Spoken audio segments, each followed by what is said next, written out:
Metode pengendalian dengan sinar UV. Disinfeksi dan sterilisasi merupakan suatu metode pengendalian mikroorganisme.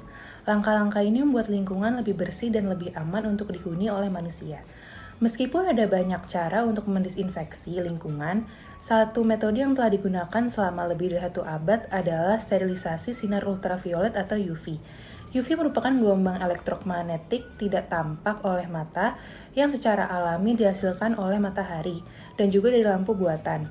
Pada sterilisasi ini digunakan sinar UVC yang memiliki panjang gelombang yang sangat pendek, yaitu sekitar 100 hingga 280 nanometer, terutama UVC dengan panjang gelombang 253,7 nanometer.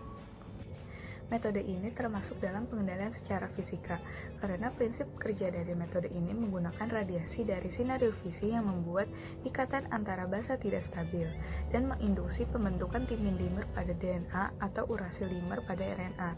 Adanya sinar UV juga menghalangi proses perbaikan DNA dan RNA, sehingga bakteri yang terpapar akan gagal membelah dan virus akan terinaktivasi.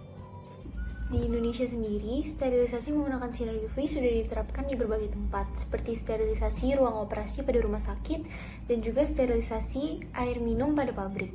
Kelebihan dari penggunaan sinar UV yaitu sinar UV dapat digunakan pada barang-barang yang rusak pada suhu tinggi, dapat juga mensterilisasikan zat cair seperti air secara praktis, dan juga prosesnya tidak menggunakan zat kimia ataupun suhu. Namun, ada pun kekurangan yang harus diketahui seperti sinar UVC berbahaya karena dapat menyebabkan iritasi kulit dan juga merupakan penyebab kanker.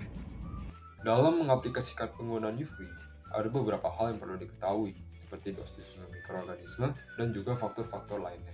Nah, dosis ini bisa didapatkan dari eksperimen atau dari sumber lain. Ini beberapa contohnya. Di sini dilihat di bagian data dosis UV ini ada tanda seperti 1 log, 2 log. Hal tersebut merupakan tingkatan dari log reduction.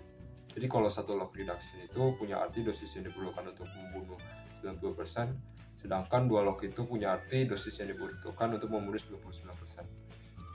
Perlu diperhatikan juga bahwa dari beberapa sumber ada yang bilang kalau log tingkat ke N ini bisa didapatkan dengan mengalihkan N dengan tingkatan yang pertama.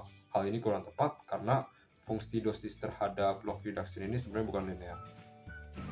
Dengan mengetahui dosis yang diperlukan untuk membunuh suatu mikroorganisme, dapat ditentukan waktu yang diperlukan untuk suatu lampu dengan daya tertentu untuk mensterilkan volume ruangan tertentu. Hubungan antara dosis UV dengan faktor-faktornya dinyatakan dalam persamaan berikut ini. Jadi, dosis UV mengalami satuan dimensi energi per luas, pada umumnya Joule per meter kuadrat. Intensitas merupakan daya dari lampu per satuan luas dengan satuan W per M kuadrat, dan waktu radiasi yaitu sekon.